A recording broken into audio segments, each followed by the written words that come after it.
2장 온전한 보상을 약속하신 하나님. 나사렛은 약속된 메시아의 출현을 초조하게 기다리고 있었다. 그분이 오실 철이 되었기에 그들은 예의주시하고 있었다. 이 시대 그리스도인과 다를 바 없다. 우리도 그분의 재림이 다가오고 있음을 알고 있다. 예수님은 우리가 그날이나 시간은 모르지만 철이나 세대는 알 수 있다고 하셨다. 그러니 이스라엘 사람들이 그분의 초림의 철을 알고 있었음을 이상하게 볼 이유가 없다. 다니엘이 자기 글에 시기를 밝혔고 율법 전문가들은 박사들에게 아기 예수를 찾을 곳을 일러주었다. 그러나 정작 메시아가 그들 가운데 나타나시자 그들은 황당한 반응을 보였다. 거기서는 아무 권능도 행하실 수 없어 다만 소수의 병자에게 안수하여 고치실 뿐이었고, 몇 년 전에 이 본문을 읽다가 깜짝 놀랐다. 이런 생각이 들어서였다. 잠깐 아무 권능도 행하시지 않았다고 하지 않고 거기서는 아무 권능도 행하실 수 없었다고 되어 있잖아. 만약 전자였다면 나는 2번 생각하지 않았을 것이다. 그건 예수님의 의지의 문제니까 말이다. 그러나 행하실 수 없었다 함은 누군가에게 제지당하셨다는 뜻이다. 그분은 능히 하실 수 없었다 처럼 다른 역본들의 그 점이 분명히 강조되어 있다. 여기서 이런 의문이 든다. 예수님은 왜 나사렛에서 아무 권능도 행하실 수 없었을까? 무엇이 그분을 제지했을까? 다른 고을에서는 큰 기적을 행하셨다. 눈먼 자들이 눈을 떴고 귀머거리들의 귀가 열렸고 안진뱅이들이 일어나 걸었고 죽은 자들이 살아났다. 게다가 그것은 전체 기록의 일부에 지나지 않는다. 복음서에 보면 그분이 각종 질병을 고쳐주셨다는 기록이 자주 나온다. 무엇이 달랐을까? 왜 그 고을에서는 소수의 병자들만 고침을 받았을까? 그 앞 구절에 나오는 나사렛 사람들의 말 속에 답이 있다. 이 사람이 어디서 이런 것을 얻었느냐? 이 사람이 받은 지혜와 그 손으로 이루어지는 이런 권능이 어찌 됨이냐? 이 사람이 마리아의 아들 목수가 아니냐? 야고보와 요셉과 유다와 시몬의 형제가 아니냐? 그 누이들이 우리와 함께 여기 있지 아니하냐고 예수를 배척한지라. 예수께서 그들에게 이르시되 선지자가 자기 고향과 자기 친척과 자기 집 외에서는 존경을 받지 못함이 없느니라 하시며, 예수님은 그분이 자라신 고을에 돌아오셔서 안식일에 모인 하나님의 백성과 함께 하셨다. 온 고을 사람들이 회당에 모였다. 그때 갑자기 예수님이 일어나셔서 이런 본문을 낭독하신다. 주의 성령이 내게 임하셨으니 이는 내게 기름을 부으시고. 무리는 그 다음 내용을 알았다. 매우 익숙한 말씀이었고 이 이사야서 말씀을 수없이 들었다. 그것은 메시아의 강림을 말한 주요 선지서들 가운데 하나였다. 예수님의 말씀이 이어진다. 이는 가난한 자에게 복음을 전하게 하시려고 포로된 자에게 자유를, 눈먼 자에게 다시 보게 함을 전파하며 눌린 자를 자유롭게 하고 주의 은혜의 해를 전파하게 하려 하심이라. 여기서 밝혀야 할 것은 주민들 생각에 딱 하나였다. 그들의 누련한 랍비 대신 이 젊고 미숙한 동네 사람이 성경을 낭독한 이유가 무엇인가 하는 것이었다. 그때 갑자기 폭탄 선언이 나온다. 예수님이 두루마리를 말아 올리시며 이렇게 선포하신 것이다. 이 글이 오늘 너희 귀에 응하였느니라. 이어 그분의 다른 고을에서 행하신 큰 권능에 대해 들려주신 다음 강력한 예언의 메시지를 마치신다. 뭐라고? 저 말이 진짜야? 우리가 제대로 들은 거 맞아? 이사야가 예언한 사람이 정말 저 사람이라고? 터무니가 없어도 유분수지. 제정신이 아니로군. 사람들은 도저히 믿어지지 않아 수군거리기 시작한다. 이 사람은 예수다. 도대체 뭐 하는 건가? 무슨 말을 하려는 건가? 한 어머니가 했을 말이 상상이 된다. 말도 안 되지. 내 아들과 같은 반에서 토라를 배운 사람인데. 다른 사람은 더 근래 일이 떠올랐을 수도 있다. 우리가 저녁마다 앉아서 먹는 식탁을 그가 만들었는데 우리 의자도 만들고 목수 아들이야. 그런데 주의 성령이 내게 임하셨다니 무슨 말이야. 대체 자기가 누구라는 거야. 그들의 생각 속에는 구약 성경의 지식을 바탕으로 메시아가 어떻게 오시리라는 이미지가 굳어져 있었다. 다음은 이사야서의 또 다른 익숙한 본문이다. 이는 한 아기가 우리에게 낳고 한 아들을 우리에게 주신 바 되었는데 그의 어깨에는 정사를 메었고 그 정사와 평강의 더함이 무궁하며 또 다윗의 왕자와 그의 나라에 군림하여 지금 이후로 영원히. 주민들은 위대한 왕, 초자연적 지혜를 겸비한 강력한 정복자를 기다리고 있었다. 그분은 그들을 당장 로마의 압제에서 구하여 독보적인 나라로 세우실 분이었다. 다윗의 왕자를 회복하여 영원히 통치하실 분이었다. 그런데 예수님이 자기들 중에 한 사람으로 오셔서 자기네 학교에서 자라고 자기네 길에서 웃고 가구를 만들고 세리와 창녀들에 둘러싸여 지내시자 그들은 허를 찔렀다. 그래서 부르짖었다. 잠깐, 우리가 아는 메시아는 이런 식으로 오지 않는다. 한 아들을 우리에게 주신 바 된 때로부터 그 정사와 평강의 더함이 무궁한 상태가 완전히 실현되어 물리적으로 나타나기까지는 수천 년의 간격이 있음을 동네 사람들은 몰랐다. 성경 도처의 다른 사건들과 아울러 이 사건 속에는 이해하기 어려운 한 가지 진리가 게시되어 있다. 하나님은 우리에게 필요한 것을 우리가 원치 않는 꾸러미에 담아 보내실 때가 많다. 그분이 하나님이시며 또한 우리가 그분을 넘겨짚을 수 없다는 것을 우리에게 알려주시기 위해서다. 우리 머리만으로는 답을 찾을 수 없다. 우리는 마음으로 그분과 그분의 공급하심을 구해야 한다. 우리 인간의 유한한 사고와 이해로는 성경을 해석할 수 없다. 성령의 입김이 있어야 한다. 그분만이 지혜로운 권고와 바른 적용을 주신다. 예를 하나 더 들어보자. 바리새인들도 메시아 곧 하나님의 백성을 로마의 압제에서 구할 영웅을 기다리고 있었다.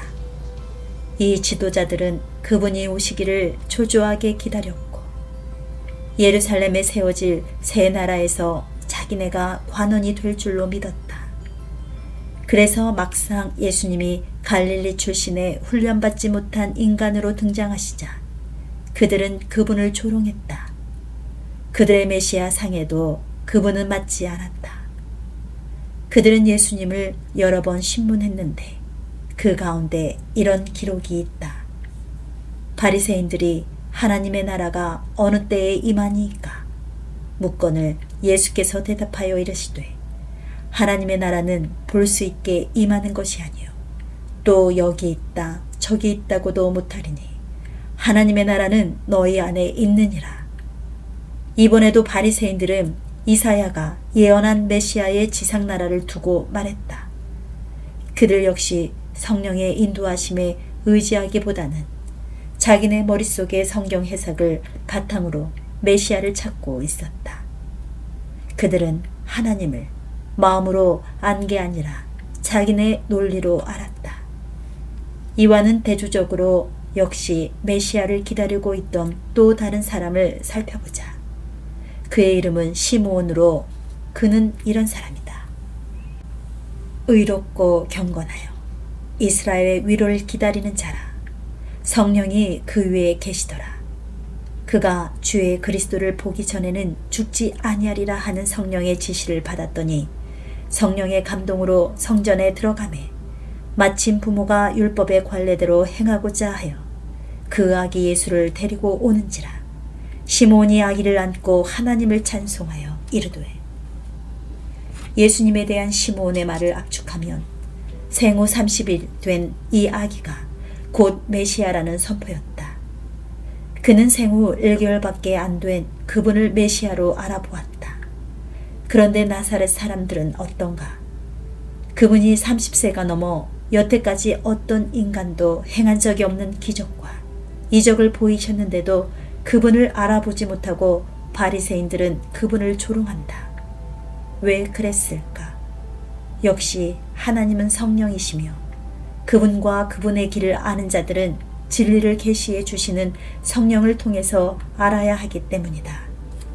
시몬과 다른 사람들 사이에 결정적 차이가 있다. 지금부터 우리는 그 진리를 살펴보고자 한다. 이 계시를 이해하면 하나님께 온전한 유업을 받지 못하는 사람들이 왜 그토록 많은지 까닭을 알게 된다. 존중의 의미.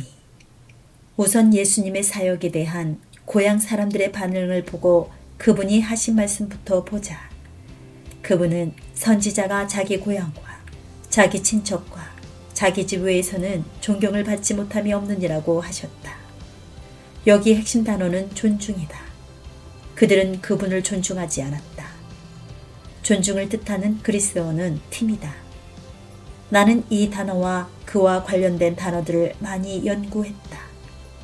많은 그리스어 사전, 주석, 기타 그리스어 원어 연구가 나오는 책들을 보았다. 또 그리스어를 유창하게 하는 두 사람과 깊이 있는 대화도 나누었다. 한 사람은 그리스에 살고 있는데 4대째 사역자 집안이고 또 한 사람은 영국에 사는 사역자다. 지금부터 내가 제시하려는 정의는 이런 출처에서 받은 모든 피드백을 종합한 것이다. 티미의 가장 단순한 문자적 정의는 중요시합니다. 그리스 사람한테 팀이라고 말하면 그들은 금처럼 귀중하고 중요한 것을 떠올린다. 금은 그 값어치에 맞게 귀한 자리에 둔다. 존중의 또 다른 정의로는 진가를 인정함, 중시, 우호적 배우, 존경 등이 있다. 단어를 더 잘 이해하려면 때로 반대말을 보면 된다. 존중의 반대말은 경멸로 그리스어로는 아티미아다. 아티미아에는 존경이나 중요시하지 않다. 흔하거나 평범하거나 천하게 취급하다는 뜻이 있다. 그리스 사람한테 경멸이라고 말하면 그들은 수증기처럼 흔하고 가볍고 금방 없어지는 것을 떠올린다. 경멸을 더 강한 형태로 쓰면 수치나 심지어 모욕을 당한다는 뜻이 된다. 그리스어 사전들과 주석들을 공부하면서 깨달은 것이 있다. 존중은 행동과 말은 물론 생각으로도 나타날 수 있다. 그러나 모든 참된 존중은 마음에서 비롯된다. 그래서 하나님은 말씀하신다.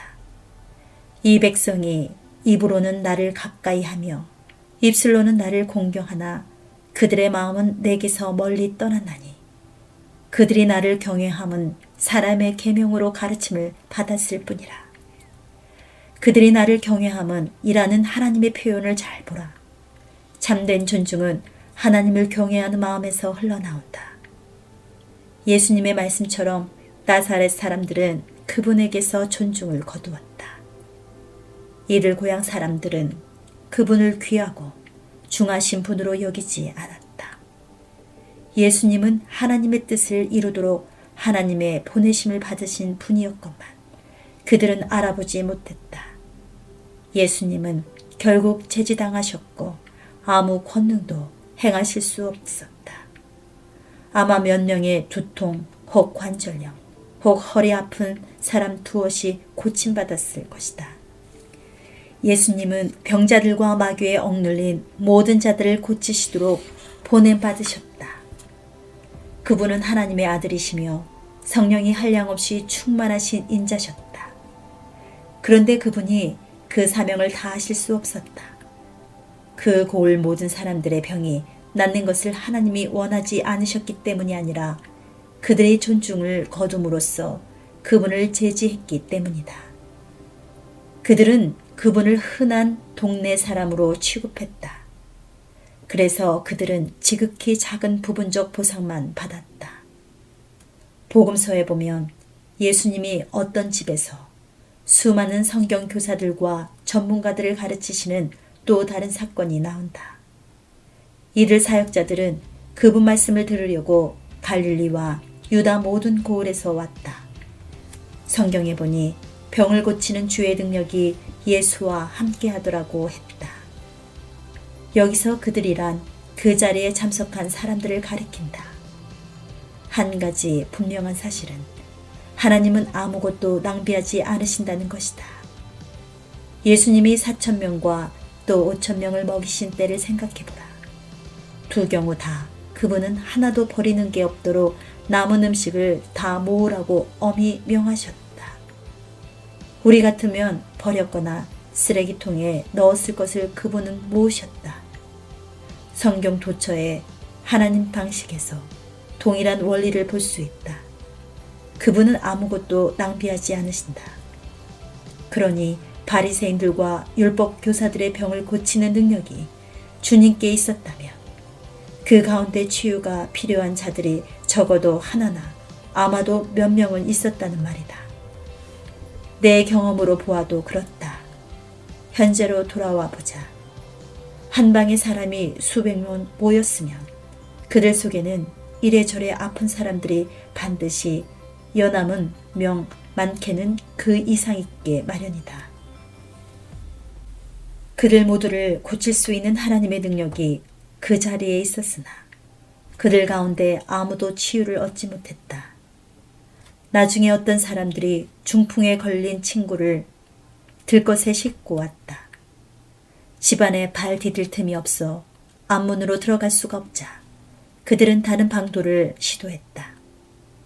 지붕으로 올라가 기왓장을 뜯어내고 중풍병자를 예수님께로 달아내린 것이다. 그 다음은 이렇게 되어 있다.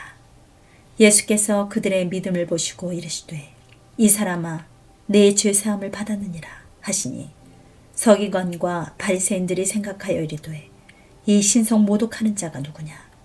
오직 하나님 외에 누가 능히 죄를 사하겠느냐? 바리새인들이 생각하여 이르되라고 한 누가의 표현을 잘 보라. 이 지도자들은 옆에 앉은 동지들에게 귀옛말을 했을까? 3355 모여 예수님의 발언을 놓고 의논했을까? 마태의 기록을 보면 더 정확히 알 수 있다. 그는 그들의 속으로 이르되 라고 썼다. 그러니까 이 교사들은 생각으로만 예수님을 경멸했다. 마가도 그들이 마음에 생각하기를 이라고 썼다. 그들의 생각에 대한 예수님의 반응을 들어보라. 그들이 속으로 이렇게 생각하는 줄을 예수께서 곧 중심에 하시고 이르시되 어찌하여 이것을 마음에 생각하느냐. 중풍병자에게 내 죄사함을 받았느니라 하는 말과 일어나 내 상을 가지고 걸어가라 하는 말 중에서 어느 것이 쉽겠느냐. 그러나 인자가 땅에서 죄를 사하는 권세가 있는 줄을 너희로 알게 하려 하노라 하시고 중풍병자에게 말씀하시되 내가 내게 이르노니 일어나 내 상을 가지고 집으로 가라 하시니 중풍병자는 즉시 일어나 침상을 들고 모든 사역자들이 훤히 보는 가운데 걸어서 집 밖으로 나갔다. 성경에 보니 이 설교자들과 교사들은 다 놀라 하나님께 영광을 돌리며 이르되 우리가 이런 일을 도무지 보지 못하였다 하더라고 했다. 그들은 다 놀랐으나 고침받은 사람은 하나도 없었다.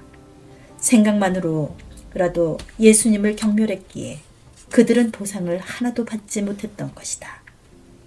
이들 바리새인들, 율법 교사들, 서기관들 가운데 다수에게는 이미 예수님을 경멸하는 습관이 있었다.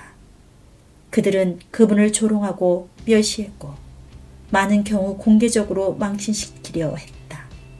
성경에 서기관과 바리새인들이 예수를 고발할 증거를 찾으려 하여 엿보니 라고 기록되어 있다. 또 이에 그들이 엿보다가 정탐들을 보내어 그들로 스스로 의인인 체하며 예수의 말을 책잡게 하니 라는 말씀도 있다.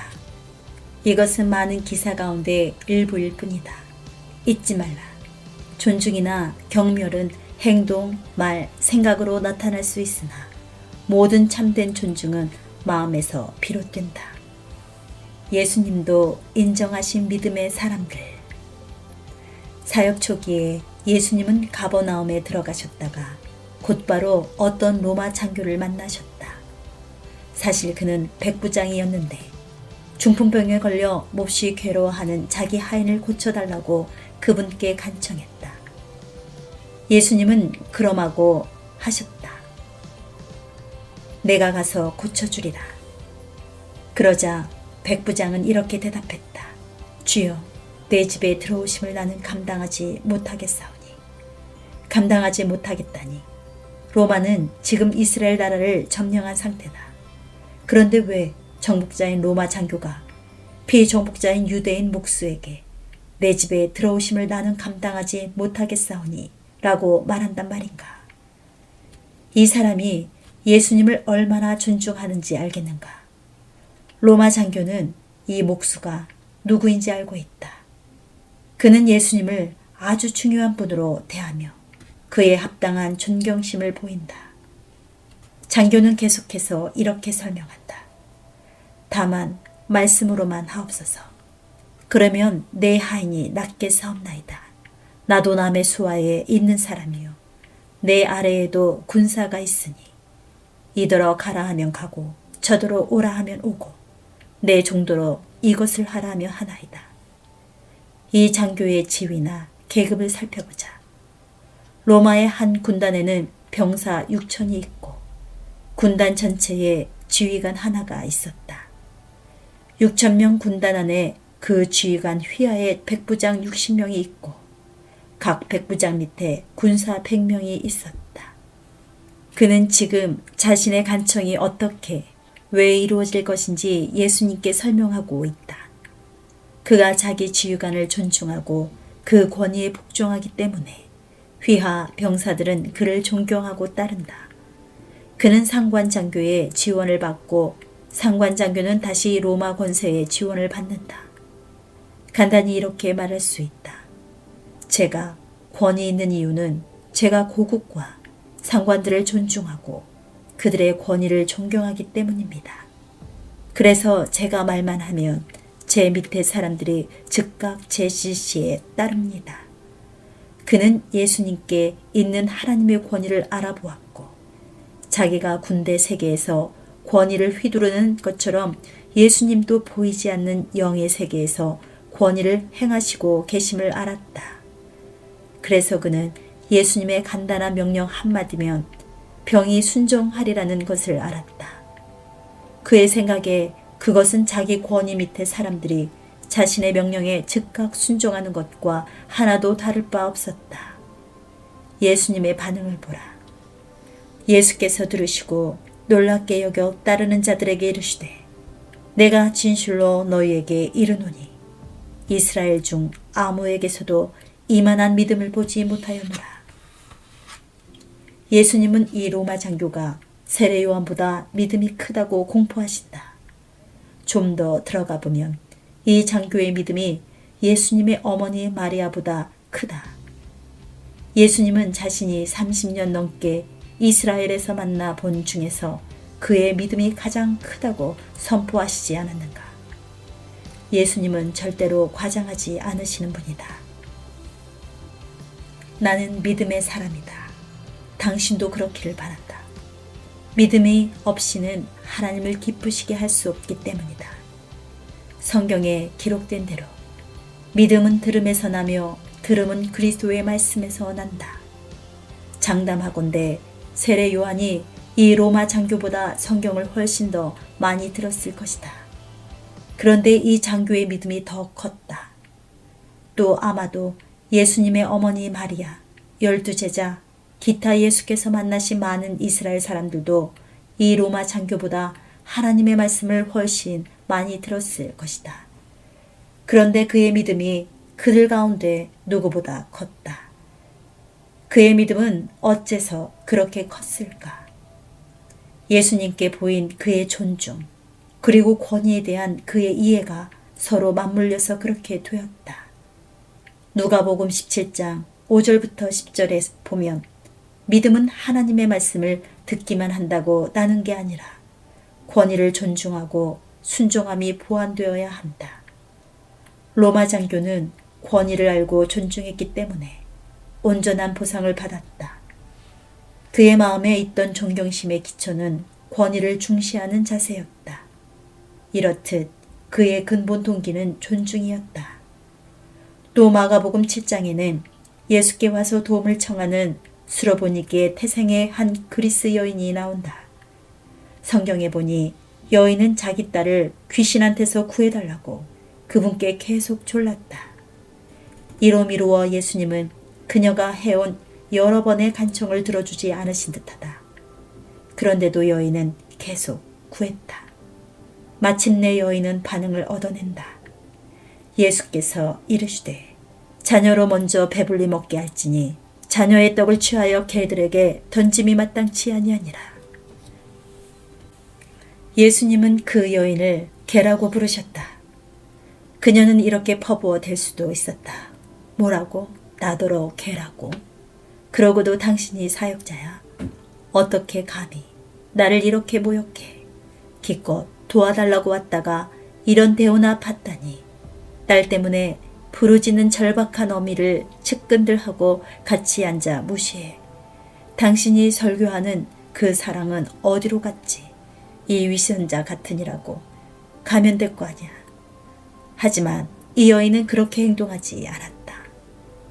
대신 그분의 논리에 맞추어 보상을 받을 자리로 나아갔다. 주여, 올소이다마는 상아래 개들도 아이들이 먹던 부스러기를 먹나이다. 예수께서 이르시되 이 말을 하였으니 돌아가라. 귀신이 내 딸에게서 나가느니라 하시매. 예수님이 한 이방 여인의 믿음에 감탄하시면서 미소 띤 얼굴로 고개를 내두르시는 모습이 눈에 선하다.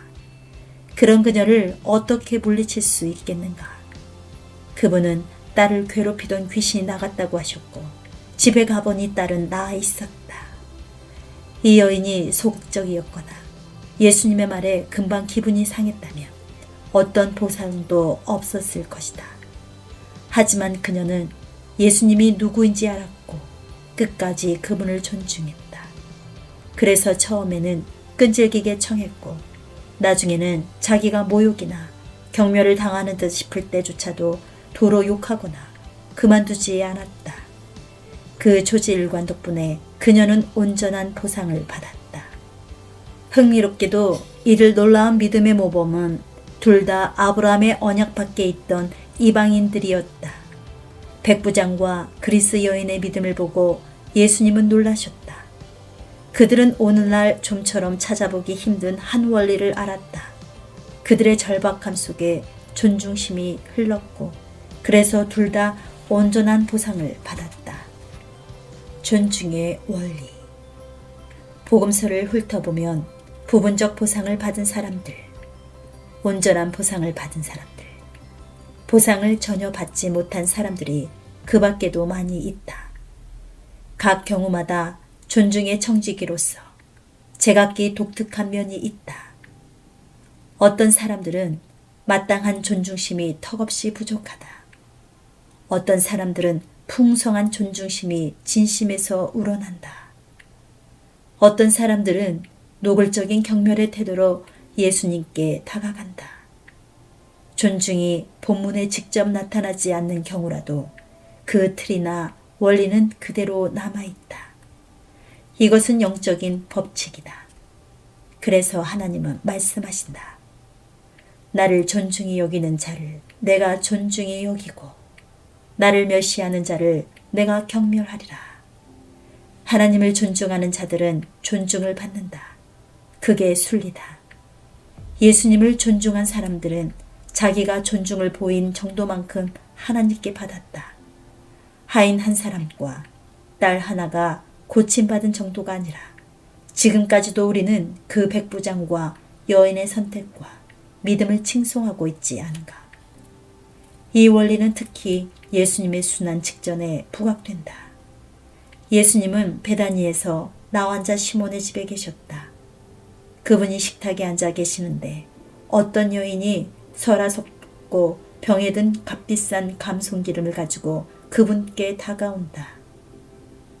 이 향유의 값은 평범한 노동자의 1년치 노임에 해당되었다.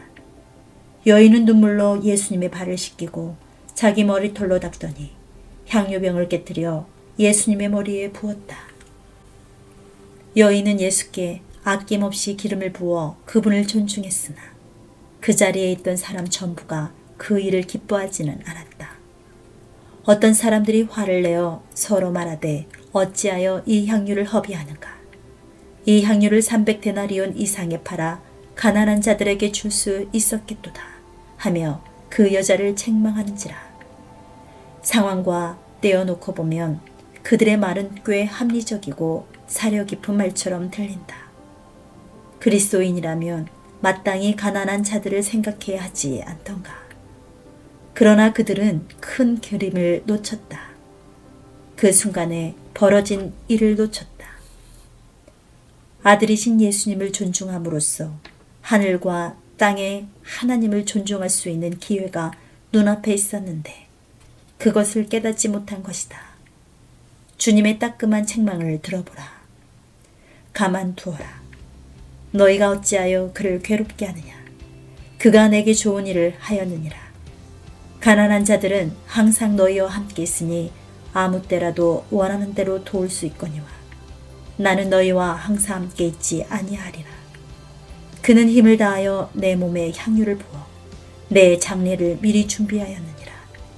내가 진실로 너희에게 이르노니 온 천하에 어디서든지 복음이 전파되는 곳에는 이 여자가 행한 일도 말하여 그를 기억하리라. 예수님 시대에 큰 일을 한 사람들이 많았지만 이런 식으로 또는 이 정도까지 존중받은 사람은 없었다. 예수님은 예언하시기를 복음이 이르는 곳이면 어디서나 그녀의 선하고 아름다운 존중 행위가 칭송을 받으리라 하셨다. 그것도 그 시대에만 아니라 대대로 영원히 말이다. 그녀의 갈망은 주님을 존중하는 것이었는데 그렇게 아낌없이 기름을 붓다가 자신이 주님의 존중을 받게 되었다. 존중의 원리는 언제나 적용되며 언제나 유효하다. 하나님은 말씀하신다. 나를 존중히 여기는 자를 내가 존중히 여기고 나를 멸시하는 자를 내가 경멸하리라. 그분을 존중하지 않는 자들은 경시를 당한다. 여기 쓰인 경멸하다는 단어는 상대방이 나의 배려나 존중을 받을 자격이 없다는 느낌으로 정의할 수 있다. 하나님은 그분을 경멸하는 자들에게는 눈길조차 줄 것 없다고 여기신다. 그들의 필요와 기도가 무시된다는 뜻이다. 예수님이 하시는 말씀을 들어보라. 나를 영접하는 자는 나를 보내신 이를 영접하는 것이니라. 누군가를 영접한다는 것은 곧 그를 존중한다는 것이다. 그러니까 예수님의 이 말씀은 사실상 이런 것이다. 나를 존중하는 자는 나를 보내신 아버지를 존중하는 것이다. 그래서 그분은 아들을 공경하지 아니하는 자는 그를 보내신 아버지도 공경하지 아니하느니라고 명백히 말씀하신다. 예수님을 존중한 사람들은 자연스럽게 아버지를 존중했다. 예수님은 말씀하셨다. 나는 사람에게서 영광을 취하지 아니하노라. 예수님은 온 마음을 다해 아버지를 존중했다. 그분은 아직 영광을 받으시기 전이었다. 일단 그분이 영광을 받으신 뒤에는 아버지께서 아들에게 하나님의 모든 천사들은 그에게 경배할지어다든지 하나님이여 주의 보좌는 영영하며 주의 나라의 규는 공평한 규이니이다 라고 선포하셨다. 일단 영광을 받으신 후에는 그분도 아버지께서 경배받으시는 것처럼 경배를 받으셨다.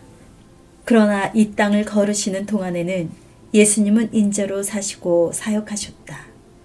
그는 근본 하나님의 본체시나 오히려 자기를 비워 종의 형체를 가지사 사람들과 같이 되셨고 사람의 모양으로 나타나사 이렇듯 한 인간으로서 그분은 자기가 받는 모든 존중을 아버지께 돌려드렸다. 그분이 사람들을 치유해 주신 후에 늘 다음과 같이 말씀하신 것도 그 때문이다. 3과 아무에게도 이르지 말고 다만 가서 제사장에게 내 몸을 보이고 모세가 명한 예물을 드려 그들에게 입증하라. 또 예수께서 엄히 경고하시되 3가 아무에게도 알리지 말라 하셨으나 라는 말씀도 있다. 비슷한 말씀이 복음서 도처에 나온다. 이 땅에 계시는 동안 예수님은 아버지와의 연결점이셨다. 그러므로 아버지를 존중하는 가시적인 방법은 그 아들을 존중하는 것이었다. 값비싼 향유로 아들 예수님을 존중한 여인이 책망을 듣지 않은 것도 그래서다. 예수님은 자신을 존중하는 자들을 책망하신 적이 없고 오히려 자신을 아버지와 연결시켜준 그들을 칭찬하셨다. 예수님은 자신이 존중받기를 구하지 않으셨다. 오히려 그분은 자신이 보냄받아 찾아오신 이들에게 존중의 원리를 본을 보이셨다. 십자가에 달리시던 그 주의 예수님은 자신이 떠나신 뒤에도 자신의 사역이 어떻게 지속될 것인가에 대하여 다음과 같은 의미심장한 말씀을 남기셨다. 너희에게 이르노니 너희가 주의 이름으로 오시는 이를 찬송하리로다. 할 때까지는 나를 보지 못하리라 하시니라. 다시 말하면 다음과 같다. 내가 보내는 자들을 너희가 알아보고 주의 이름으로 오는 자는 복이 있도다 라고 선포할 때까지는 나를 다시 보지 못하리라. 표현을 바꿔보면 내가 내 이름으로 보내는 자들을 너희가 존중할 때까지 다시 나를 보거나 감지하지 못하리라. 예수님은 그분이 보내시는 자들을 우리가 축복 내지 존중할 때 자신을 나타내시겠다고 하신다. 왜 그러실까? 예수님은 성경 다른 부분들을 통해 이에 대한 답을 주신다. 그 가운데 이런 말씀이 있다. 내가 진실로 진실로 너희에게 이르노니 내가 보낸 자를 영접하는 자는 나를 영접하는 것이요 나를 영접하는 자는 나를 보내신 이를 영접하는 것이니라. 여기에 비추어 존중의 원리를 일상생활에 적용하는 것에 대해 예수께서 더하시는 말씀을 들어보라. 너희를 영접하는 자는 나를 영접하는 것이요 나를 영접하는 자는 나를 보내신 이를 영접하는 것이니라.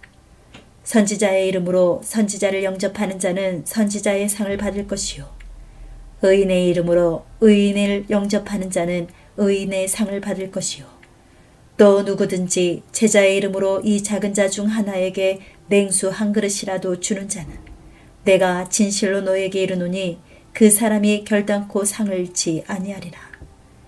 위 말씀에서 영접하다와 주다는 단어를 모두 존중하다라는 단어로 바꾸어도 의미는 달라지지 않는다. 이 말씀의 문맥을 제대로 이해하기 위해 짚고 넘어갈 두 가지 중요한 요지가 있다.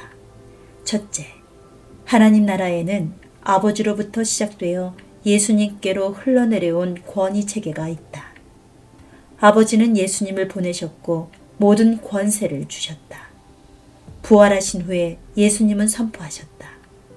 하늘과 땅의 모든 권세를 내게 주셨으니 그분은 교회의 머리이시다.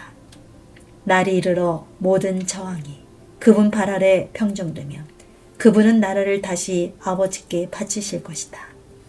하나님 나라의 권위 질서에서 다음은 선지자다. 여기서 유의할 것이 있다.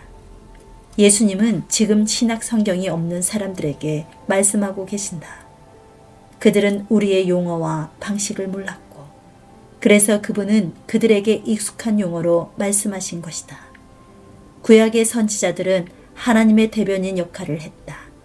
히브리서 1장 1절에서 2절이 그 점을 더 확실하게 보여준다.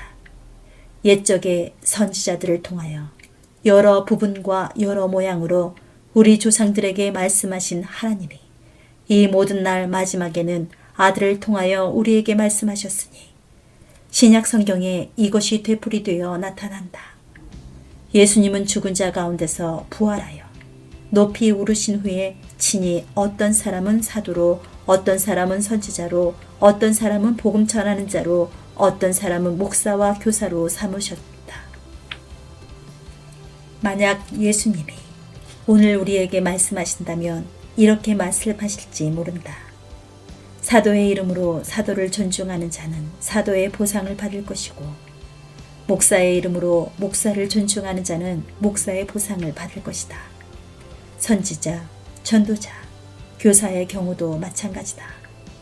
마태복음 10장에 예수님은 선지자를 존중하는 데서 의인으로 넘어가셨다가 끝으로 작은 자를 존중하는 것으로 말씀을 마치신다. 권위체계에 있어 신자들이 접하는 모든 부류를 망라하신 셈이다. 즉, 우리 위에 권위 있는 사람들, 우리 수준의 사람들, 끝으로 우리의 보호 내지 위임받은 권위 아래 있는 사람들이다.